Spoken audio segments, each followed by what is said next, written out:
Donc, salut tout le monde. On est mardi, donc je fais ma vidéo. Cette semaine, c'est sur comment ça se passe à l'école côté admission. Ok. Déjà là, ça va mal. Je vais pas à l'école. Bon, je suis un heureux papa. Je suis tombée enceinte quand j'étais au cégep. Et non pas enceinte, hein, enceinte. Donc, ouais, je suis tombée enceinte quand j'étais au cégep. J'étudiais en cinéma. Puis ben j'ai dû lâcher parce que bon j'ai eu une grossesse assez difficile. Donc ouais, c'est pas mal ça. Donc dans ce temps-là, j'avais pas encore commencé, j'avais pas vraiment dit au monde que j'étais transsexuelle. Par contre, j'étais tomboy, mais ça a jamais vraiment changé quoi que ce soit au niveau de l'école ou quoi que ce soit. Là. Je me suis même pas fait écœurer rien au cégep, donc c'est pas, ça m'a pas vraiment traumatisé à un point. Par contre, je vois pas où ce que ce serait un problème au niveau où tu irais au cégep puis tu aurais déjà eu ta transformation. Donc déjà là, ça passerait pas mal plus inaperçu. Euh, Si encore là, même juste avec ton changement de nom, puis pas encore ton changement de sexe légal, ça passerait peut-être déjà mieux aussi parce que si tu as ton changement de nom, c'est signe que tu as tes hormones. Well, normalement, c'est signe que tu as tes hormones. Donc, il y aurait déjà un peu de changement de fait, tu aurais un petit peu plus l'air d'un gars, puis tu aurais ton nom de gars. Donc, encore là, ça passerait probablement mieux, plus inaperçu. Malgré que des fois, non. Tout dépendamment de la personne, puis d'où ce qu'il en est dans son processus des hormones. Si je déciderais de retourner au cégep maintenant, je vais débuter mes hormones fin juillet, début août. Donc, je commencerai l'école en septembre, fin août, début septembre.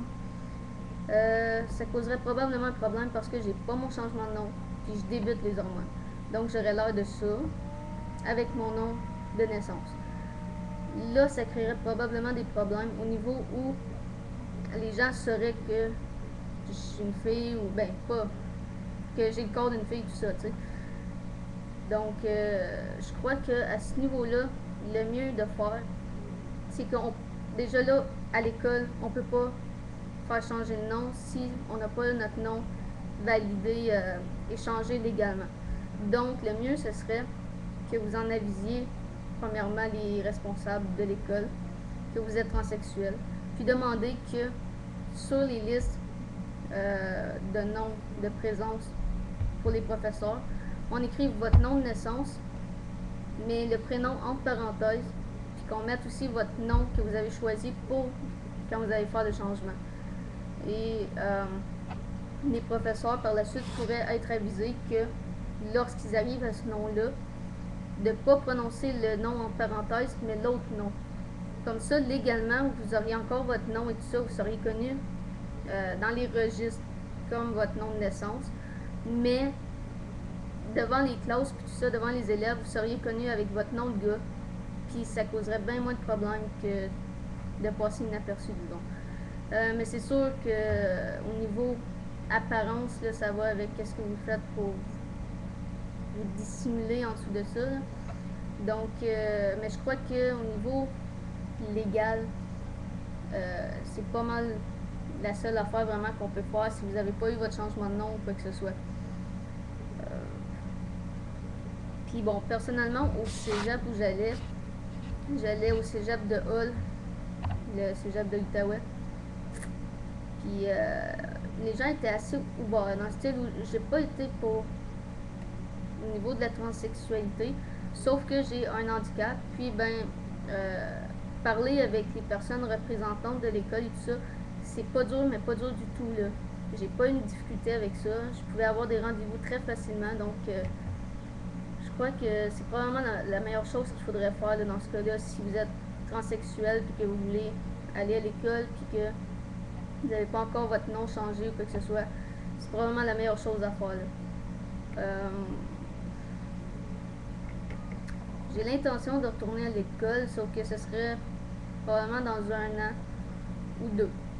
Si j'y retourne dans un an, j'aurais été à peu près un an sur les hormones à peu près.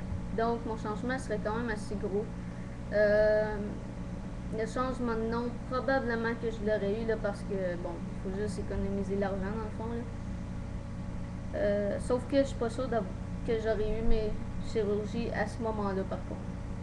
Mais ça, bon, un binder, là, puis un STP device, c'est pas mal tout ce que tu as besoin là, à ce moment-là. Donc, je crois pas que ça causerait énormément de problèmes dans un an. Donc, on pense à ça. Aller en psychologie, ce serait pas pire. C'est mon choix de carrière en ce moment. Donc, on va essayer ça, mais pas avant un an. Et non, c'est pas pour des raisons de transsexualité, c'est pour d'autres raisons, là, dans le style où je suis seule à la maison avec mon fils, donc c'est un peu dur d'aller à l'école. Mais raison médicale aussi, donc pas de suite. Ouais, donc d'après moi, vous n'avez pas vraiment à vous en faire si vous allez au cégep et tout ça.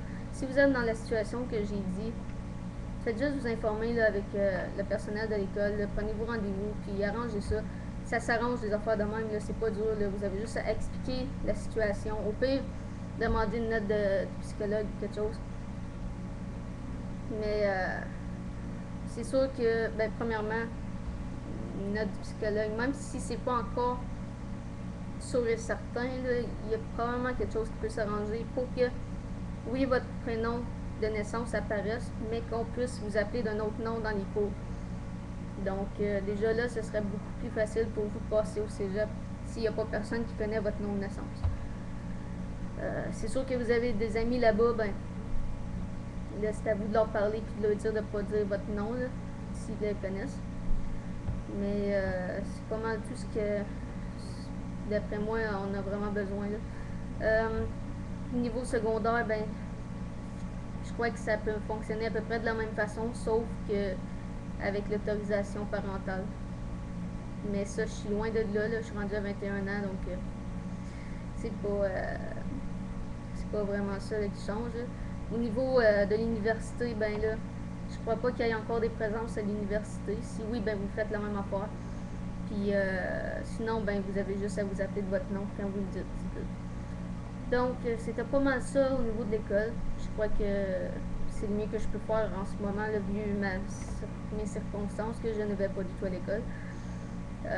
Sauf que j'y étais, puis je sais à peu près comment ça fonctionne. Puis vous devriez pas avoir de problème à voir vos responsables là-bas. Donc, faites-vous des recherches. Comme je dis là, ça passe vite. Renseignez-vous, puis vous devriez pas avoir trop de problème avec ça. Donc, c'était Carlotte pour le mardi 28 juin, je crois. Donc, on se revoit la semaine prochaine avec le prochain sujet. Merci.